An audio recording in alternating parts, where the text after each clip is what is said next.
Laking pasasalamat ng ilang job seekers sa Independence Day Job Fair ng Department of Migrant Workers ngayong araw.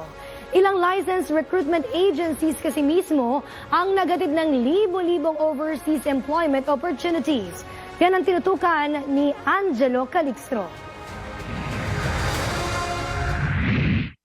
Libo-libong job seekers ang dumalo sa 128th Philippine Independence Day Mega Job Fair ng Department of Migrant Workers sa Ortigas. Layunin ng DMW na magbigay ng oportunidad sa mga Pilipino na gustong magtrabaho sa ibang bansa.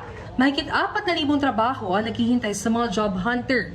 Mula yan sa 13 licensed recruitment agencies mula US, Canada, Guam, Australia at New Zealand. Layunin ng proyekto na mailapit sa mga aplikante ang mga lehitimong overseas job opportunities habang tiniyak ang ligtas sa development ng mga manggagawang Pilipino. Una, makipag-transact lamang po sa mga lehitimo at lisensyado na recruitment agencies. Madali pong makita yan, nasa DMW website yan. Pangalawa po, tiyakin na lehitimo rin yung job order. Madali rin pong makita yan, nasa DMW website po yan.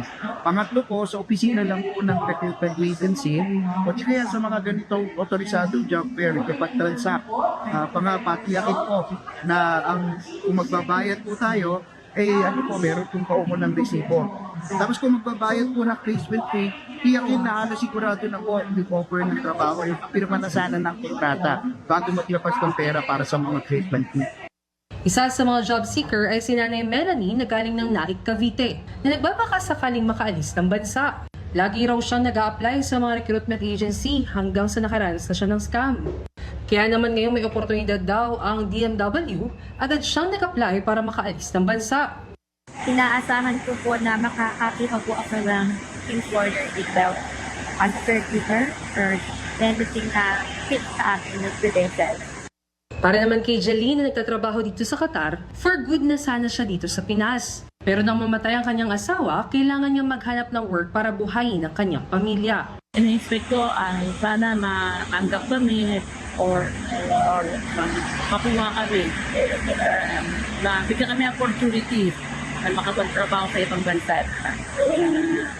Tulad ng mga hiring nila, ang gagandang housing. Isa lang si Jeline at Melanie sa libu-libong aplikanteng umaasa makahanap ng trabaho sa DMW Mega Job Fair. Patuloy na pinalalawak ng DMW ang akses ng mga Pilipino sa lehitimong trabaho sa ibang bansa. Kasabay ng kanilang pangakong protektahan ang kapakanan at karapatan ng bawat overseas Filipino worker. Angelo Calixtro, IBC News.